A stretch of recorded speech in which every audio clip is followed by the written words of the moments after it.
nous avions envie de parler d'un de nos grands écrivains nationaux, Michel Houellebecq. Oui, Alors, c'est Pierre-Yves, je pense que tu trépignes d'impatience de non, parler mais de lui. non, si tu veux, c'est génial. Si tu veux, parce que pourquoi Houellebecq, pas uniquement pour le plaisir. Vous savez, il y a pire que le plaisir de tirer sur une ambiance. Il y a celui de mitrailler un corbillard. Mais je n'oublierai jamais comment, pour moi, le plus grand critique littéraire vivant, que mon ami Juan Asensio, a été insulté pendant des années par une partie de la droite. La droite et la gauche détestent Asensio, mais pas pour les mêmes raisons. La gauche déteste Asensio parce qu'Asensio est un vrai littéraire, ce que France Culture et la Grande Librairie ne sont plus. Donc, eux, ils ont comment dire, ils usurpent les lettres, et d'avoir un vrai lettré fait que le témoin a dit la vérité, il doit être exécuté. Or, Juan se maintient à travers la zone. Évidemment, ceux qui n'ont pas encore découvert ce septième continent, quoi, cette arche perdue de la littérature, aller dans la zone, bien évidemment. Et la gauche le déteste par jalousie. La droite le déteste parce que Juan ne supporte pas l'entreléchage. Et ça, dans les lettres de droite, il est de bon ton d'être, comment dire, accueillant, sirupeux, voire légèrement bavant devant le collègue qui, ne t'inquiète pas, d'un coup de langue souple, te le rendra. Or, Juan a toujours refusé ça. Et donc, il s'est attaqué aux trois vaches sacrées de la littérature de droite actuelle. Monsieur Camus, dont nous parlerons plus tard. Monsieur Millet, où j'ai toujours trouvé qu'il avait la dent un peu dure, mais un grand critique n'a pas d'amis. Et Monsieur Houellebecq. Moi, je me rappelle de Juan annonçant l'effondrement de Houellebecq depuis des années. Tout le monde le prenait de haut, c'est chose faite. Il y a encore quelques mois, il était interdit de toucher à Michel Houellebecq dans une certaine droite. Parce que, évidemment, la droite l'a pas lu.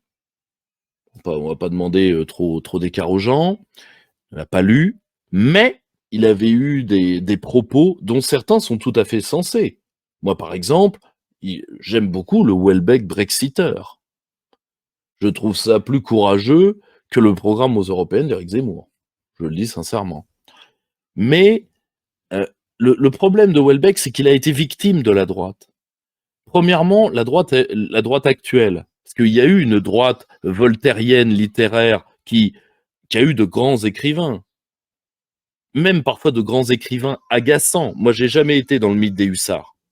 Pour moi, Jacques Laurent et surtout Roger Nimier ont un côté petit con qui m'exaspère. Mais c'est quand même de grandes lettres, mine de rien.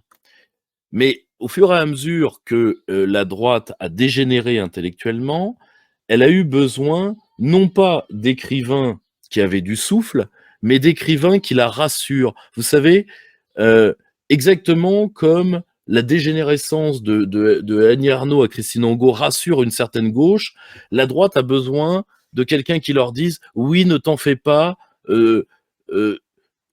l'islam c'est pas bien, l'immigration on les aime pas, finalement t'as raison ». C'est-à-dire, ce n'est pas de la littérature, c'est la version écrite du développement personnel et du « je suis ton ami, ne t'inquiète pas ».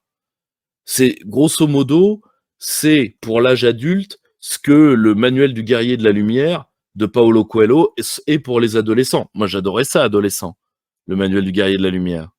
Mais c'est pas Balzac. Faut avoir. Le problème de la littérature, c'est qu'elle demande de la discrimination, mot compte double. Appelez votre fil à l'olicra, bon citoyen. Et de la hiérarchie. Or, comme une partie de la droite est dans le symbolique, quand un écrivain dit une phrase qui pour eux est de droite, tout de suite il devient intouchable. Et Houellebecq a été intouchable, alors que Houellebecq profondément est intéressant d'un point de vue sociologique parce qu'il porte une part de la décadence occidentale en lui et nous oblige à regarder notre part décadente à tous. C'est là, d'ailleurs, dans l'ouvrage qu'il a fait connaître, qui est, je crois, extension du domaine de la lutte, si mes souvenirs sont bons, il parle de ça. Quand il parle du marché sexuel, etc., il parle déjà de ça. Il parle de la part de décadence que nous portons tous en nous parce qu'elle est le visage hideux, à côté d'un visage lumineux, n'en déplaise à une certaine réaction, de la modernité. Et donc, il était intouchable, et puis d'un seul coup, il dit « Je vais tourner dans un porno ». Alors en plus, une partie de la droite catho s'offusque, alors que qui connaît l'industrie pornographique sait qu'elle est pleine de gens de droite radicale. Je donnerai pas de nom, mais c'est très facile à trouver. Justement parce que il y a eu cette droite voltairienne libertaire et qui, exactement comme une certaine gauche libertaire, a parié sur la pornographie.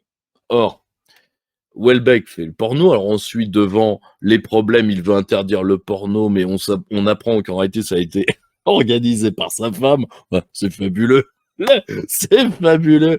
Et juste après, alors qu'il avait écrit Soumission, et que dans Soumission, c'est un musulman qui sauve la France, à tel point d'ailleurs que la part islamophile de la droite radicale, qui a toujours eu lieu,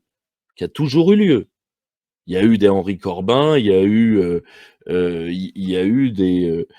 même eu des vagues de conversion après la révolution islamique, pour qui de 79, la part islamophile de la droite radicale s'est tombée en pâmoison devant Houellebecq, alors que certains n'aimaient Houellebecq que parce qu'il avait dit, grosso modo, que à quel point il maudissait l'islam.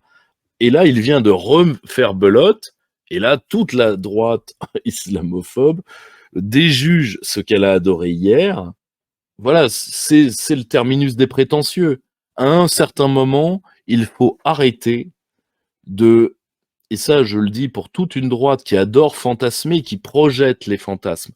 C'est un fil que nous allons tenir pendant une large partie de cet entretien. Parce que vous faites la même chose politiquement.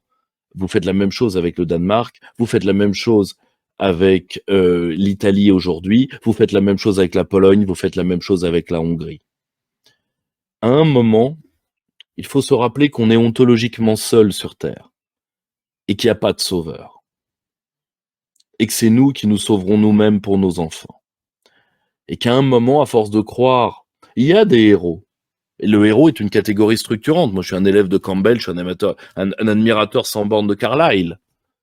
Donc, évidemment, le problème, c'est qu'on a parfois les héros qu'on mérite.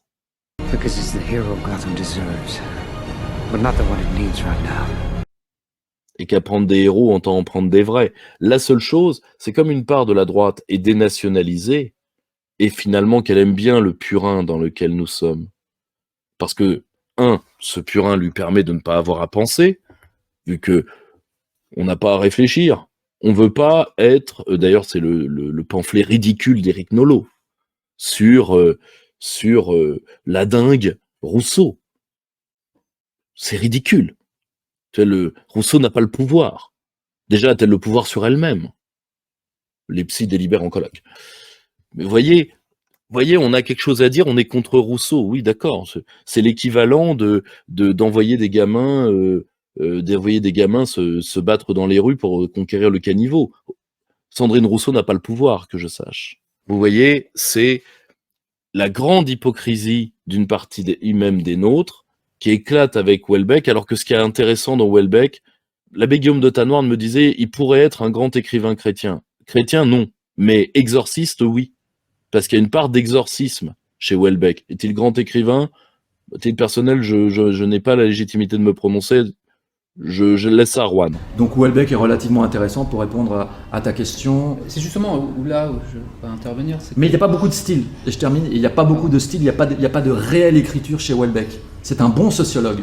Ce n'est pas un bon romancier. Moi, pour ma part, j'y crois pas trop. Mais ce n'est que mon avis et ça ne pèse pas. Par contre, il y a un côté exorciste chez Houellebecq, c'est-à-dire la part de pourriture que nous avons tous en nous. C'est peut-être là où le personnage est le plus intéressant. Grand écrivain, on ne sait pas, mais écrivain, certainement, c'est déjà pas mal. C'est déjà pas mal. Ouais.